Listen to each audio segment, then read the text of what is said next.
देखो ये सब छोटा छोटा बात है, इसको कहाँ रखना चाहिए? खोपड़ी में। हाँ, हमारे एक सर थे, कहते थे छोट छोट बात दिमाग में रखने का आदत डालो, एक दिन जो है तुम्हारा दिमाग भंडार हो जाएगा बहुत बड़ा, है कि नहीं जी? कॉपी में लिखोगे तो कॉपी में मान लीजिए कि यहीं पर हम लिख दें x के पावर -1, x के पावर -2, x है ना, है कि नहीं है? क्योंकि ये भी शर्तों को पूरा कर रहा है, इसलिए यह क्या बन जाएगा? बहुपद।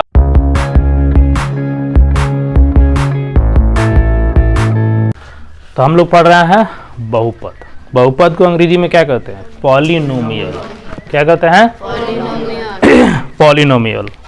ठीक है, बहुपद को अंग्रेजी में हम कहते हैं पॉलिनोमियल।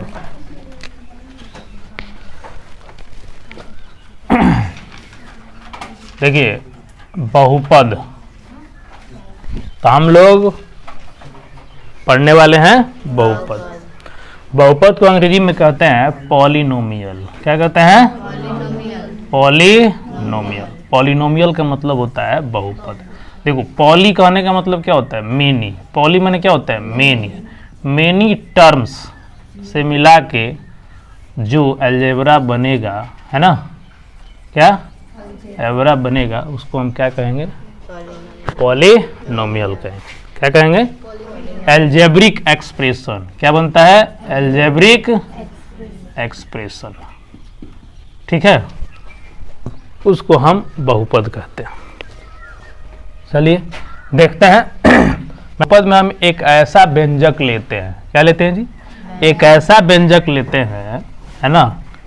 बहुपद में एक ऐसा व्यंजक लेते हैं, है ना, व्यंजक लेते हैं जिसमें चर का घात, चर का घात या घातांक भी कह सकते हैं, चर का जो घातांक होता है, ठीक है, वह पहला क्या होता है? पूर्ण संख्या। क्या? पूर्ण संख्या होता है। पूर्ण संख्या कहाँ से स्टार्ट होता है? 0 से, 1 2 3 से। यानी चर का घातांक क्या होना चाहिए? पूर्ण संख्या होना चाहिए। सबसे पहला बात यही है ना, चर का घातांक पूर्ण संख्या होना चाहिए। ऐसा समझ में, पूर्ण संख्या होना चाहिए। दूसरी बात,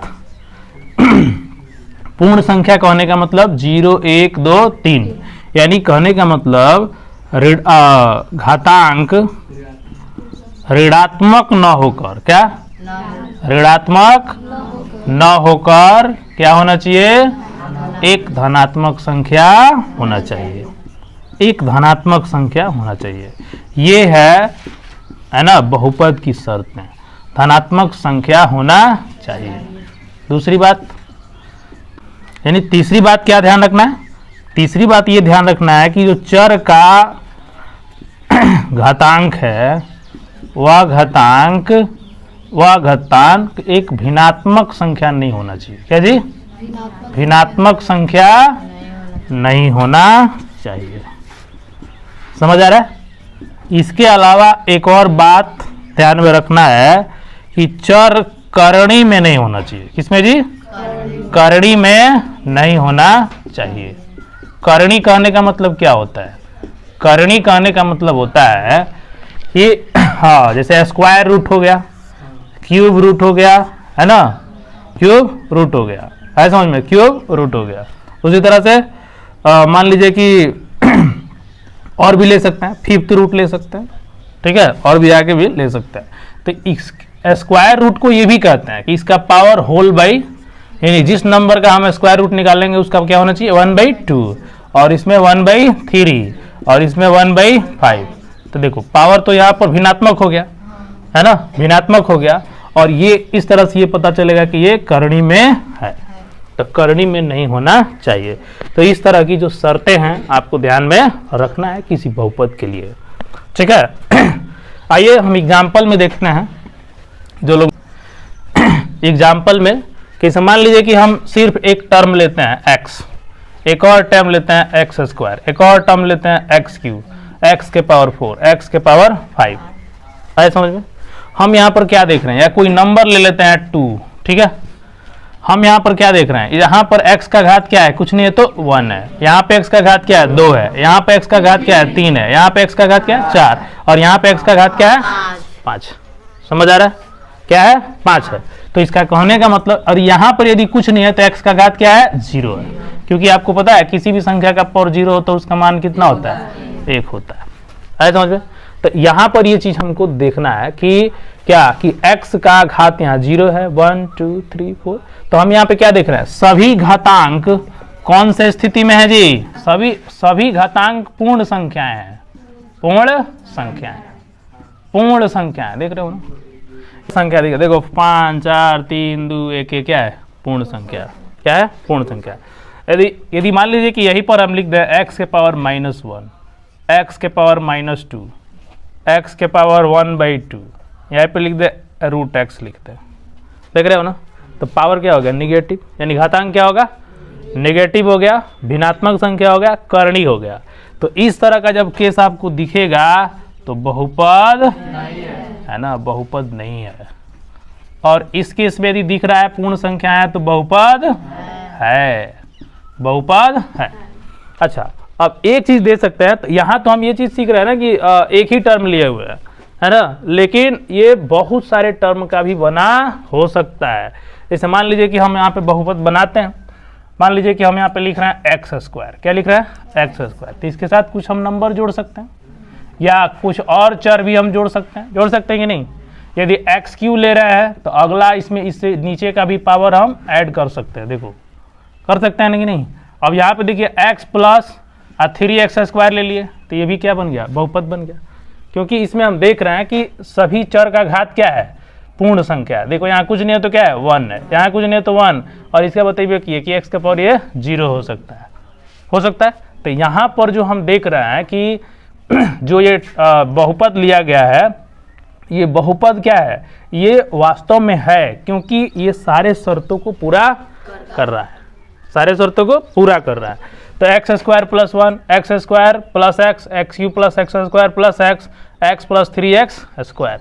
अब मान लीजिए कि इस तरह का हम केस यदि ले लेंगे, है ना, कैसा केस कि x + x 1/x का केस ले लेंगे और कहेंगे कि क्या यह बहुपद है, तो यहाँ पर ये चीज़ क्लियर हो जाएगा क्या कि किसी भी संख्या का पावर -1 होता है तो उसको 1/a के फॉर्म में लिखते हैं।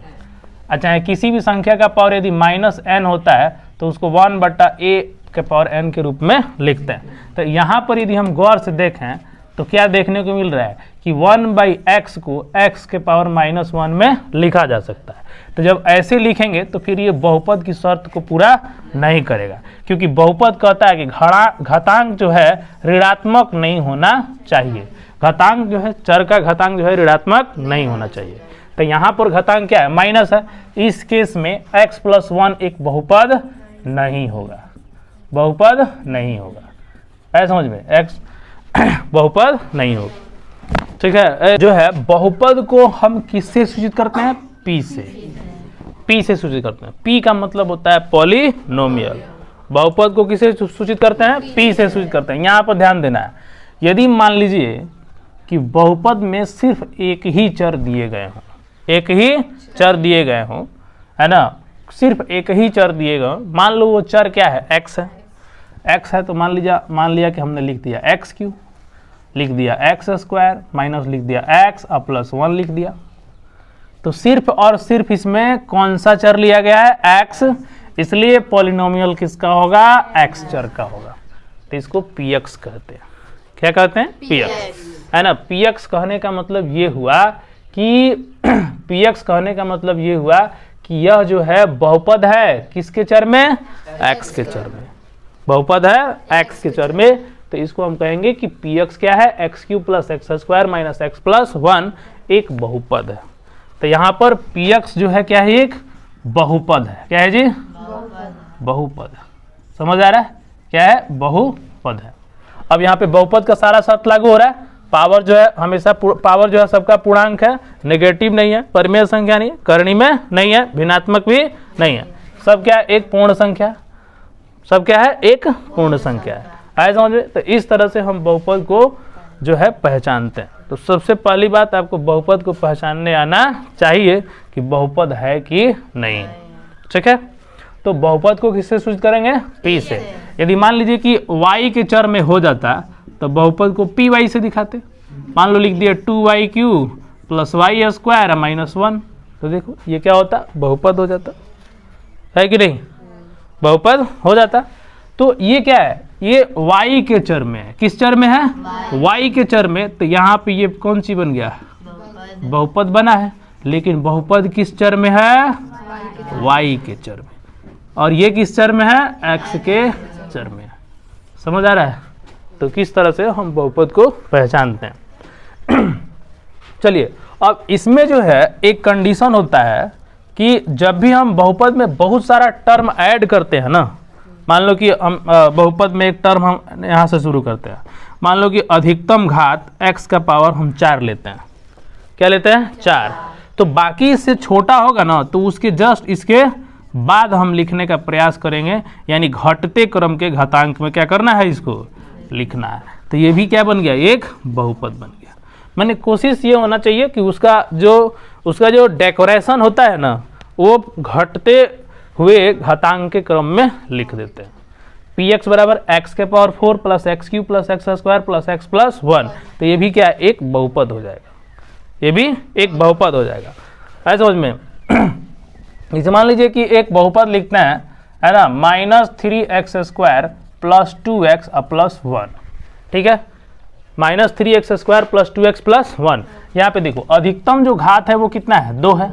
लेकिन इसके बाद का घात डिक्रीज हो रहा है कि नहीं हो रहा है, डिक्रीज हो रहा है, घट रहा है कि नहीं घट रहा है। तो इसका जो है लिखने का ये तरीका है कि हम घात को क्या करते हैं, घटते हुए क्रम में लिख देते हैं। यानी जो भी चर लिखेंगे वो घात के घटते हुए क्रम में लिखेंगे। तो ये भी क्या बन गया, एक बहुपद बन गया। क्या बन गया, बहुपद बन गया। तो बहुपद का पहचानने का तरीका क्या है। अब जैसे मान लीजिए कि हम लिखते हैं px बराबर x प्लस 1 x माइनस 1, और कहते हैं कि बताओ बहुपद है कि नहीं है, बहुपद है या नहीं। तो हम सबसे पहले इसको क्या करेंगे, गुणा करेंगे ना।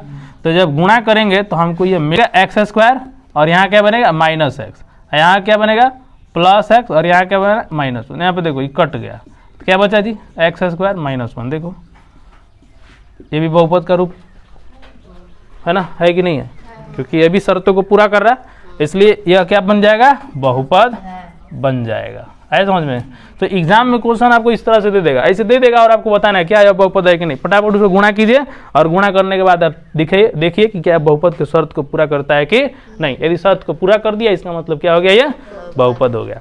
इसी तरह से मान लीजिए कि px बराबर दे दे आपको क्या कि 2x प्लस 1 और x प्लस 1 और दे दे x माइनस 1, और पता करना है कि यह बहुपद है कि नहीं है। तो बहुपद है कि नहीं, तो इसको फटाफट क्या कर देंगे, गुणा।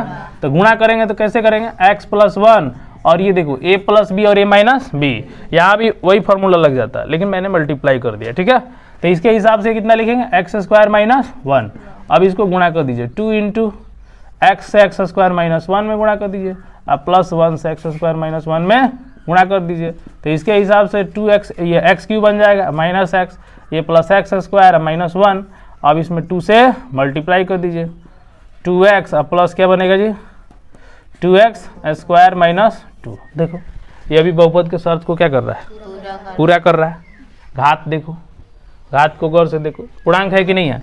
अब इसको हम चाहे तो सजा के लिख सकते हैं, है ना, पावर के घटते क्रम में। तो ये भी क्या हो गया, बहुपद बन गया। तो इस तरह का जब क्वेश्चन है, फटाफट मल्टीप्लाई करो और ना, और उसको चेक करो कि बहुपद के रूप में है कि नहीं है। समझ आ रहा है। तो इस तरह से हम बहुपद को क्या करते हैं, पहचानते हैं।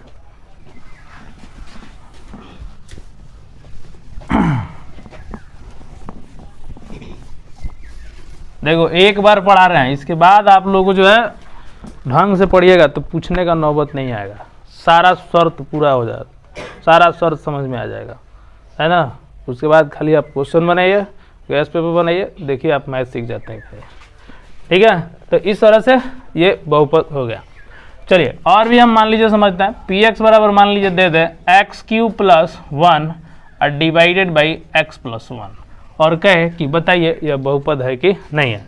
आप कहिएगा कि बट्टा में नहीं होना चाहिए, तो बट्टा में इससे मतलब नहीं है x का घात बट्टा में नहीं होना चाहिए, ये ध्यान देना है। नहीं तो इसे देखिएगा बट्टा में सर बहुपद नहीं है, मार के चला जाएगा, गलती हो जाएगा, है ना। तो ये क्या है, बट्टा में है तो पहले आप इसको तोड़िए, है ना।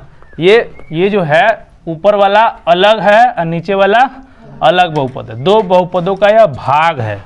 क्या है, भाग है। तो उस भाग को तोड़ेंगे तब हमको पता चलेगा कि जो है यह बहुपद है कि नहीं है।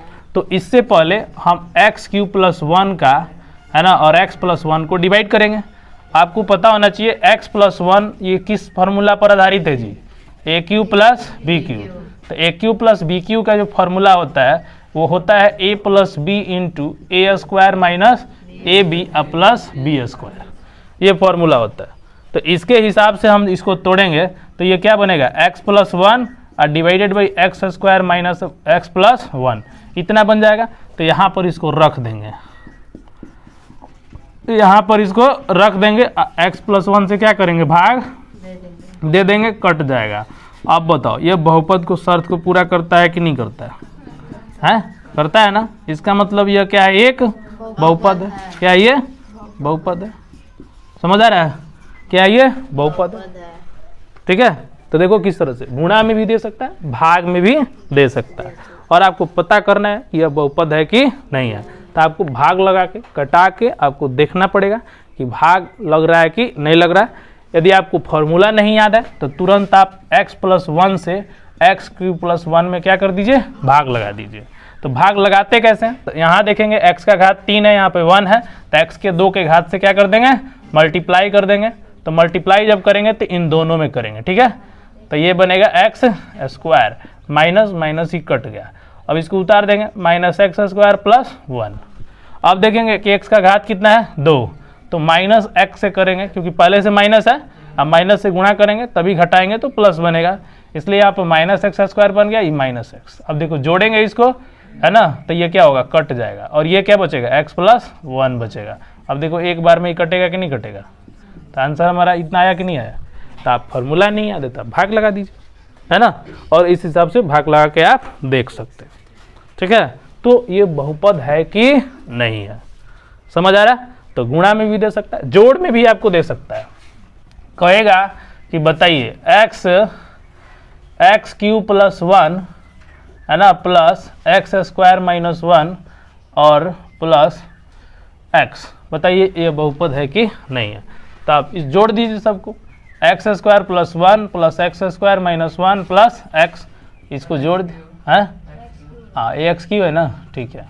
तो x³ हो गया, ये x² हो गया, ये x हो गया, ये देखिए कट गया ना जी, तो 0 हो गया। तो ये बचा ना, तो इसका मतलब ये किस रूप में है, बहुपद के रूप में है समझ में। तो बहुपद क्या है इसको आपको पहचानना है ना। तो बहुपद एक वह बीजीय व्यंजक है ना, जिसका घात हमेशा एक पूर्णांक, जिसमें चर का घात हमेशा एक पूर्ण संख्या होना चाहिए, करड़ी में नहीं होना चाहिए, भिन्नात्मक रूप में नहीं होना चाहिए, है समझ में, भिन्नात्मक रूप में नहीं होना चाहिए। ठीक है। और क्या अब हमको समझना है, क्या जो बहुपद होता है ना, बहुपद, ठीक है, बहुपद का घात, बहुपद का घात या घातांक क्या होता है। ठीक है। देखिए घातांक, बहुपद का घातांक किसको कहते हैं। जैसे मान लीजिए कोई भी बहुपद आपको दे दिया, है ना, दे दिया आपको -3x² प्लस x + 1। अब देखना है इसमें चर का अधिकतम घात कितना है, बोलो। इसमें चर को गौर से देखिए, x को देखिए, अधिकतम घात कितना है, तो बोलो घातांक कितना बनेगा, बोलो क्या बनेगा, 2 बनेगा, घातांक 2 बनेगा। यही हम px के बराबर यहाँ पे लिख दें -x + 1, तब बोलिए घातांक कितना है, कुछ नहीं है तो क्या है, 1 है। यही यदि px बराबर मान लीजिए लिख दें x³ + x + x² - 1, बोलिए इसमें अधिकतम घातांक कितना है, 3 है। तो जो घातांक लेते हैं वो घातांक कैसा होना चाहिए, अधिकतम घातांक। क्या होना चाहिए, हाँ अधिकतम, एकदम ही अधिकतम होना चाहिए। सब घातांक क्या होना चाहिए, अधिकतम। अधिकतम लीजिएगा ना तभी जो है ये सही होगा, अधिकतम घातांक। देख रहे हैं ना, तो अधिकतम घातांक कितना है, 3 है, यहाँ पे 1 है, यहाँ पे 2 है। यदि मान लीजिए कि हम यहाँ पर आपको दे दें, क्या देते जी, यदि मान लीजिए x दे देते हैं, क्या x, तो अधिकतम घातांक इसमें भी कितना बनेगा, 1 बनेगा। तो इसका भी घातांक कितना हो गया? तो बहुपद का घात या घातांक क्या होता है? इसी तरह से मान लीजिए कि ऐसे देते हैं हम मान लीजिए px बराबर आपको दे दिया 2, तब कहिएगा कि सर इसको लिख सकते हैं 2 × x के पावर 0। तो बोलिए इसमें घातांक क्या बनेगा? 0 बनेगा कि नहीं बनेगा? ठीक है। तो किसी बहुपद का घातांक क्या होता है ये कैसे पहचानेंगे? तो जो अधिकतम चर का घातांक होगा ना वही बहुपद का क्या होगा? घात होगा या बहुपद का घातांक होगा। घात के अंक को घातांक कहते हैं। घात माने कौन चीज होता है? पावर। घात माने पावर। आए समझ में? तो इस तरह से हम बहुपद के घातांक को समझते हैं। अब यहाँ पर हम नाम दे देंगे कि घातांक के आधार पर बहुपद का नाम दिया जाता है। यदि घातांक 0 हो गया तो कहेंगे कि शून्य बहुपद। कौन बहुपद जी? शून्य बहुपद। नहीं, गलत। हाँ देखिए px बराबर 2 हो गया ना, तो ये एक चर नहीं है, क्या है? अचर है ना, क्योंकि इसमें x का घात कितना है? 0 है, इसलिए इसका नाम क्या बन जाएगा? अचर बहुपद। कौन बहुपद? अचर बहुपद। अच्छा, लेकिन यही चीज यदि px बराबर 0 कर दिया जाए तब हम इसको क्या कहेंगे? शून्य बहुपद कहेंगे। क्या कहेंगे? शून्य। यदि px बराबर 0 हो गया तो क्या कहोगे? शून्य बहुपद। यदि px बराबर कोई भी नंबर दे दे, है ना, तो क्या हो गया? अचर बहुपद। लेकिन 1 दे दे तो इसको हम कहते हैं रैखिक बहुपद। क्या कहते हैं जी? रैखिक बहुपद। क्या कहते हैं? रैखिक बहुपद। उसी तरह से यहाँ भी 1 है तो ये कौन बहुपद हो गया? बोलो, रैखिक बहुपद हो गया। उसी तरह यहाँ पे 2 है तो ये कौन सा बहुपद हो गया? द्विघात। कौन सा बहुपद हो गया? ऐसे बहुपद को द्विघात बहुपद कहते हैं। और 3 हो गया तो क्या कहेंगे? त्रिघात बहुपद। इससे ऊपर भी हो सकता है, ठीक है, त्रिघात बहुपद कहेंगे। समझ आ रहा है? तो यानी बहुपद के प्रकार, बहुपद के प्रकार हम लोग देख रहे हैं। तो बहुपद के प्रकार, तो बहुपद के प्रकार में सबसे पहला बहुपद शून्य बहुपद। कौन बहुपद है? शून्य बहुपद। दूसरा बहुपद बताइए? अचर बहुपद। कौन बहुपद? अचर बहुपद। तीसरा बहुपद बताइए? रैखिक बहुपद। रैखिक बहुपद, ठीक है। चौथा बताइए? द्विघात बहुपद। द्विघात बहुपद। पांचवा बताइए? त्रिघात बहुपद। है समझ में? त्रिघात बहुपद। अब बताइए बहुपद हम क्यों माने इसको? इसलिए हम माने शून्य बहुपद का मतलब px बराबर 0, px बराबर 0। और ये क्या होना चाहिए? px बराबर अचर होना चाहिए। तो ये क्या बन गया? अचर बहुपद। कौन सा बहुपद? अचर बहुपद। रैखिक कब कहेंगे? तो रैखिक कब कहेंगे? जब घातांक कितना हो? घातांक, अधिकतम घातांक कितना? 1। और द्विघात कब कहेंगे? घातांक कितना हो? 2 हो। अधिकतम घातांक 2 हो। और त्रिघात कब कहेंगे? अधिकतम घातांक 3 हो। ऐसा समझ में? तो इस तरह से क्या हो गया? त्रिघात बहुपद हो गया, ठीक है। कौन सा बहुपद हो गया? त्रिघात बहुपद हो गया। तो देखो बहुपद के प्रकार समझ आ रहा है? कितने बहुपद हो गए? 5। तो इतना आप लोगों को ध्यान में रखना है। तो रैखिक बहुपद का घातांक क्या होना चाहिए? 1। ऐसा समझ में? अब चलो अचर में, अचर का घातांक कितना होता है जी? 0 होता है। घातांक क्या बन जाता है? 0 बन जाता है, ठीक है। तो इस तरह से बहुपद के प्रकार को हम समझ रहे हैं। चलिए अब बहुपद के प्रकार में, है ना, प्रकार के प्रारूप को देखते हैं। किसको देखते हैं जी? प्रारूप को। यदि मान लीजिए शून्य बहुपद दिया है तो इसके लिए तो लिखेंगे px बराबर 0 हो जाए तो शून्य बहुपद हो गया। अब px बराबर कोई अचर हो जाए, क्या हो जाए? अचर हो जाए, ठीक है। लेकिन यदि रेखीय बहुपद को जानना है तो px बराबर ax प्लस b के फॉर्म में होना चाहिए, जहां a नॉट इक्वल टू 0। क्यों? क्योंकि यदि a 0 हो गया ना तो पूरा टर्म 0 हो जाएगा। अब पूरा टर्म 0 हो जाएगा तो फिर घात क्या बन जाएगा? शून्य बन जाएगा। फिर रैखिक बहुपद का अस्तित्व नहीं रहेगा। उसी तरह से px बराबर यदि हमको द्विघात बहुपद का, तो x का अधिकतम घात 2 होना चाहिए ना, तो x का अधिकतम घात 2, तो ax square plus bx plus c के फॉर्म में होता है, a नॉट इक्वल टू 0। उसी तरह से px बराबर अब यहाँ पे ax क्यू हो जाएगा plus bx plus bx square plus cx plus d और a नॉट इक्वल टू 0। तो ये हो गए बहुपद के प्रकार। है समझ में। इसका प्रारूप हो गया कि इस फॉर्म में बहुपद होना चाहिए। हम कहते हैं जहां A B C D E जो है ये वास्तविक संख्या है। कौन संख्या है जी? हाँ, वास्तविक संख्याएं हैं, वास्तविक संख्याएं हैं। समझ आ रहा है क्या है? वास्तविक संख्या। ए बी सी और डी क्या है? वास्तविक संख्या है। समझ आ रहा है? वास्तविक संख्या है। तो हम लोग पढ़ रहे हैं बहुपद के प्रारूप। इनको कहा जाता है क्या? बहुपद के, हाँ, बहुपद के प्रारूप, यानी मॉडल हो गई है ना। कौन से मॉडल का बहुपद होगा ये आपको पहचानना होगा। समझ आ रहा है? रैखिक बहुपद कौन है, द्विघात बहुपद कौन है, त्रिघात बहुपद कौन है और चतुर्थ घात बहुपद कौन है। 4 आएगा तो चतुर्थ घात में चला जाएगा। ठीक है, समझ आ रहा है? अंग्रेजी में बोलते हैं शून्य बहुपद को जीरो पॉलिनोमियल। क्या? Zero polynomial, constant polynomial, linear polynomial, quadratic polynomial और ये हो गया क्यूबिक पॉलिनोमियल। ऐसा समझ में? Cubic polynomial. कितना तरह का पॉलिनोमियल हो गया? 5 तरह का पॉलिनोमियल हो गया। आपको ये बात ध्यान में रखना पड़ेगा। ठीक है, कौन कौन सा पॉलिनोमियल होगा। ऐसा समझ में? चलिए आगे देखते हैं आगे का कार्यक्रम क्या है।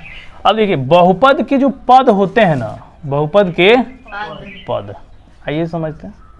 बहुपद के पद, जैसे मान लो कि हमने एक बहुपद लिख दिया पी एक्स बराबर x cube plus 4x square plus 1 plus x minus 1।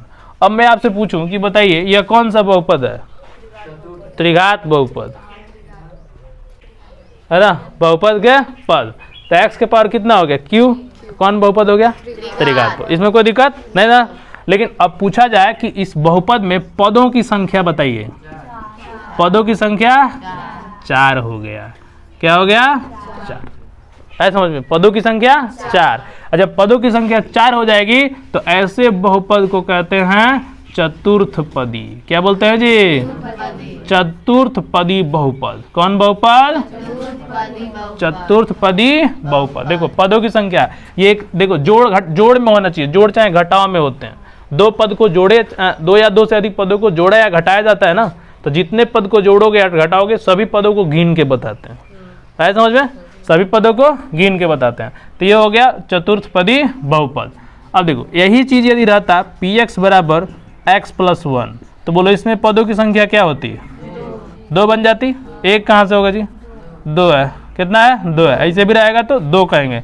तो बताओ 2 जब होता है तो इसको बोलते हैं द्विपदी। क्या कहते हैं जी? द्विपदी बहुपद हो गया। ठीक है, लेकिन यही यदि पी एक्स बराबर x square minus 1 plus x दे दे तो बोलो पदों की संख्या, पदों की संख्या, पदों की संख्या, पदों की संख्या 3। तो बोलो बहुपद कौन सा होगा? हाँ, त्रिपदी। त्रिघात नहीं, त्रिघात नहीं, पद के हिसाब से चल रहे हैं, घात के हिसाब से। पद के हिसाब से कौन बहुपद हो गया? त्रिपदी। त्रिपदी बहुपद हो गया। आप बताइए होगा कि नहीं होगा? त्रिपदी बहुपद। तो एक पदी, द्विपदी, त्रिपदी, एक पदी है ये नहीं है, एक पदी को लाते हैं। पी एक्स बराबर मान लीजिए दे दिया सिर्फ और सिर्फ माइनस 4x स्क्वायर। तो क्या कहोगे जी? पदों की संख्या बोलो, पदों की संख्या 1। तो बोलो कौन व्यंजक, कौन बहुपद हो गया? एक पदी बहुपद। एक पदी बहुपद, एक पदी बहुपद। समझ आ रहा है? तो पद के हिसाब से देख लो, एक पदी, द्विपदी, त्रिपदी, चतुर्थपदी। घात के हिसाब से, घात के हिसाब से देखें ना, रैखिक, द्विघात और त्रिघात, अचर, शून्य, बहुपद। समझ आ गया? तो इस तरह से पद के हिसाब से बहुपद के प्रकार। किसके हिसाब से? पद के हिसाब से। तो बहुपद के पद, बहुपद के पद हम लोग देख सकते हैं। ठीक है, तो पद आप लोग पहचान लीजिएगा। पद जैसे मान लीजिए कि ऐसे दे दिया, ऐसे जब आप लोग पढ़े हैं ऐसे, जैसे मान लीजिए पी एक्स बराबर पहले के लिए 4xy दे दे। ठीक है, अब पूछा जाए कि बताइए इसमें कितने पद हैं? 1। देखो जोड़ घटाव में रहेगा तभी बताएंगे गिन के, लेकिन ऐसे दे देगा तो सब गुणा में है। तो बोलो पदों की संख्या 1। तो इसलिए कौन सा हो गया? एक पदी। एक पदी बहुपद। बहुपद ना बोल के इसको क्या बोलेंगे? व्यंजक। क्या बोलेंगे? व्यंजक। समझ आ गया? इतना तो कोई दिक्कत नहीं। ठीक है, तो पदों के हिसाब से बहुपद के प्रकार, एक पदी, द्विपदी, त्रिपदी, चतुर्थ पदी। आगे भी आ सकता है। समझ आ गया? चलिए अब हम लोग पढ़ेंगे बहुपद के पद के गुणांक। बहुपद के पद के गुणांक। तो बहुपद के पद का गुणांक का मतलब क्या हुआ? बहुपद के पद के गुणांक, है ना। गुणांक को अंग्रेजी में कहते हैं कोफिशिएंट। क्या कहते हैं? कोफिशिएंट। क्या कहते हैं जी? कोफिशिएंट। देखो बहुपद के पद के गुणांक, पहला देखिए ध्यान से, पहला यहाँ पे देखिए, मान लीजिए कि हमने एक बहुपद लिख दिया px बराबर -3x² प्लस x प्लस 1। अब बताओ इसमें पद कितने हो गए? 3 है ना। तो कौन पदी होगा? त्रिपदी होगा। त्रिपदी व्यंजक बनेगा ना। कौन सा पद बनेगा? त्रिपदी। अब यहाँ पर आप देखिए ध्यान से कि मान लीजिए -3x² पूछा जाए कि इस पद में x² का गुणांक बताइए, है ना। -3x² है ना, यानी ऐसे पूछेगा कि बहुपद दिए गए बहुपद में x² का गुणांक बताए। क्या गुणांक बताइए? कितना होगा? -3। तो गुणांक का मतलब क्या होता है? -3x² है तो x² में कितने से गुणा किया गया है ना, 3 से, तो वही इसका क्या बन जाएगा? गुणांक बन जाएगा। है समझ में? क्या बन जाएगा? गुणांक। समझ आ रहा है? क्या बनेगा? गुणांक। क्या बनेगा? गुणांक। अच्छा एक और चीज, इसी तरह से नहीं पूछता, आपको पढ़ाया गया ऐसे, जैसे मान लीजिए 4xy में पूछा जाए कि y का गुणांक बताइए, तो क्या कहिएगा? हाँ क्या? 4x। ठीक है, 4x क्यों होगा? क्योंकि y में कौन कौन से गुणा हुआ है उसको छोड़ के, y जिसका पूछेगा उसको छोड़ के बाकी जितना है सब बता दो। तो बोलो y का गुणांक कितना बनेगा? 4x बनेगा ना। अब माइनस दिया है तो माइनस को न भूले, कृपया माइनस को न भूले। समझ आ गया गुणांक क्या होता है? तो गुणांक, पद का गुणांक मतलब देखते हैं कि पदों में किस संख्या से, यानी दिए हुए चर में किस संख्या से गुणा किया गया है, वही क्या कहलाता है? गुणांक कहलाता है। ठीक है, तो ये इसका अभी हम लोग त्रिया चरित्र पढ़ रहे हैं। ठीक है, बहुपद का। हाँ एक कैरेक्टर पढ़ रहे हैं जी, चारों तरफ से सीखेंगे, कहीं छूट न जाए, है ना। समझ आ गया? मिटा दें इसको, बस सीखते। ये सब छोटा छोटा बात है, इसको कहाँ रखना चाहिए? खोपड़ी में। हाँ हमारे एक सर थे, कहते थे छोट छोट बात दिमाग में रखने का आदत डालो, एक दिन जो है तुम्हारा दिमाग भंडार हो जाएगा, बहुत बड़ा, है कि नहीं जी। कॉपी में लिखोगे तो कॉपी में रह जाएगा, ब्रेन में नहीं रहेगा।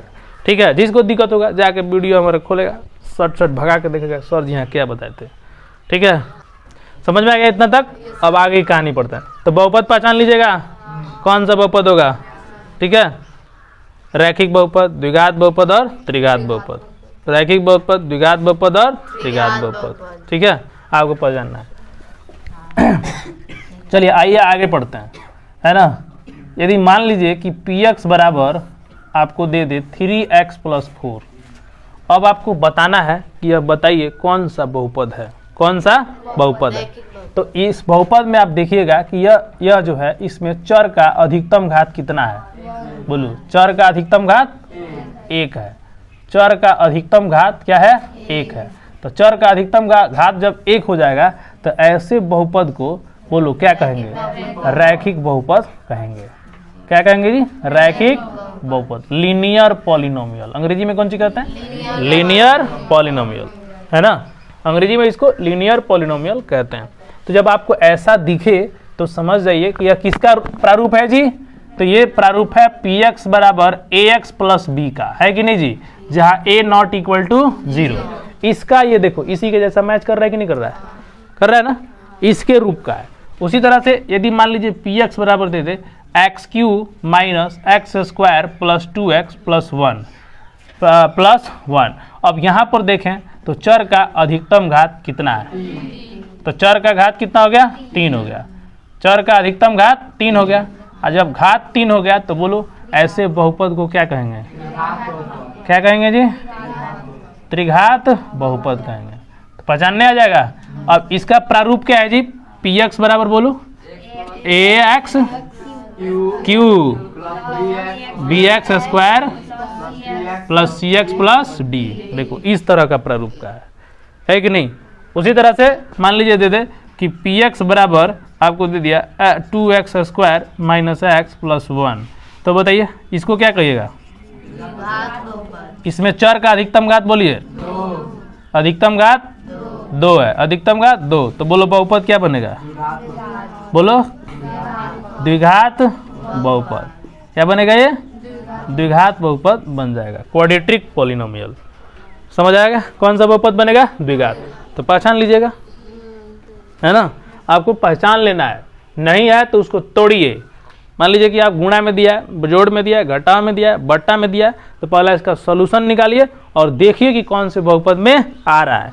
तो जिस बहुपद में आएगा वो उसका नाम आपको रख देना है समझ में? तो इसमें थोड़ा सा क्वेश्चन आता है एग्जाम में, तो उसको सॉल्व कीजिए और सॉल्व करने के बाद आप पता लगाइए कि यह कौन सा बहुपद होगा, कौन सा बहुपद होगा। है समझ में?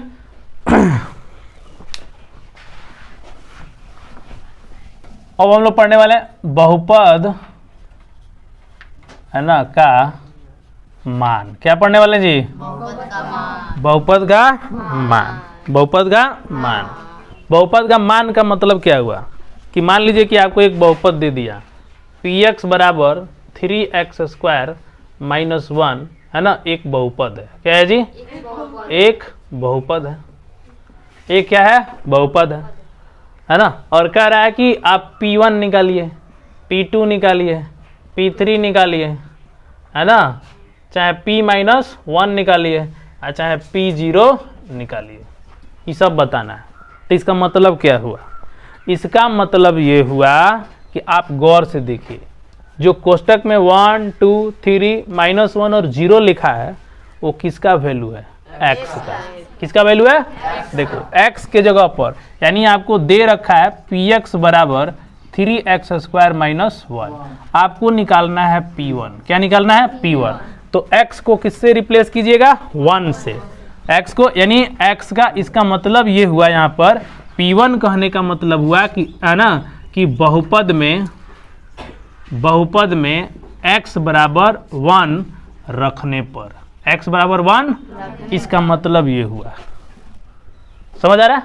x बराबर 1 रखने पर, तो P1 जब रखिएगा तो 3 × 1 का स्क्वायर -1 सॉल्व कीजिएगा तो 3 × 1 - 1, तो बोलो 3 - 1 बोलो कितना हुआ? तो बोलो P1 कितना हो गया? 2 हो गया। आगे कि नहीं आ गया? तो इस तरह से बहुपद का मान निकालते हैं। ठीक है, पहला हो गया। दूसरा देखिए, है ना, P2 कहने का मतलब क्या हुआ? P2 कहने का मतलब P2 आपको निकालना है, तो बोलो x का मान क्या होना चाहिए? इसका मतलब x बराबर 2 होगा। तो x बराबर 2 कहने का मतलब रख दो 3x की जगह पे कितना रखेंगे? 2 और -1, बोलो 2 दूना 2 का स्क्वायर कितना होता है? 4। तो 4 × 3 = 12 में से 1 घटा 2 कितना हो गया? 11। उसी तरह तीसरा क्या है? P3 है। P3 को गौर से देखो, x बराबर क्या दे रखा है? 3। तो बोलो x बराबर, इसका मतलब 3 हुआ ना, है ना, x बराबर 3 हुआ, इसका मतलब P3 कहने का मतलब 3 × 3 का स्क्वायर -1, 3 3 का, इसका वैल्यू बोलो 9। तो 3 × 9 - 1, यानी 9 3 27, 27 में से 1 गया कितना हो गया? 26 हो गया। समझ आ रहा है? इसी तरह चौथा बोलो P-1, तो बोलो x बराबर क्या रखने पर? -1 रखने पर, यानी P-1, तो 3 गुण है, जब भी माइनस दिया ना तो कोष्टक में रखते हैं उसको, ताकि हमको कंफ्यूजन नहीं होगा, है ना। तो -1 का स्क्वायर कीजिएगा ना तो 1 हो जाएगा। देखो यदि सम संख्या में स्क्वायर है तो मान कितना बनेगा? 1। यदि विषम संख्या में है तो -1। ठीक है, ये चीज़ याद रखो। यदि मान लीजिए यहाँ पे x -1 के पर q आ गया तो इसका मतलब -1। ठीक है, तो उसके हिसाब से ये 3 × 1 बन जाएगा, और 3 एकम 3, और 3 में से 1 गया 2। आया कि नहीं आया? अब इसके बाद P0 दे रखा, क्या दे रखा? P0। तो P0 कहने का मतलब क्या हुआ? x बराबर 0 रखना है, तो x बराबर 0 रखना है, तो P0 बराबर 3 × 0 के पावर 2 अब बराबर -1। तो ये कौन सी बन गया? 0 - 1, क्या बन गया? -1। समझ आ रहा है? तो इस तरह से हम क्या करते हैं? बहुपद का मान निकालते हैं। तो ये आना चाहिए ना सबको, बहुपद का मान कैसे निकालना है। ये क्लास आज हम लोग यही तक रखते हैं, और कल का जो टॉपिक बनेगा बहुपद का शून्यक। आप लोग क्वेश्चन वहाँ को उतार लीजिए।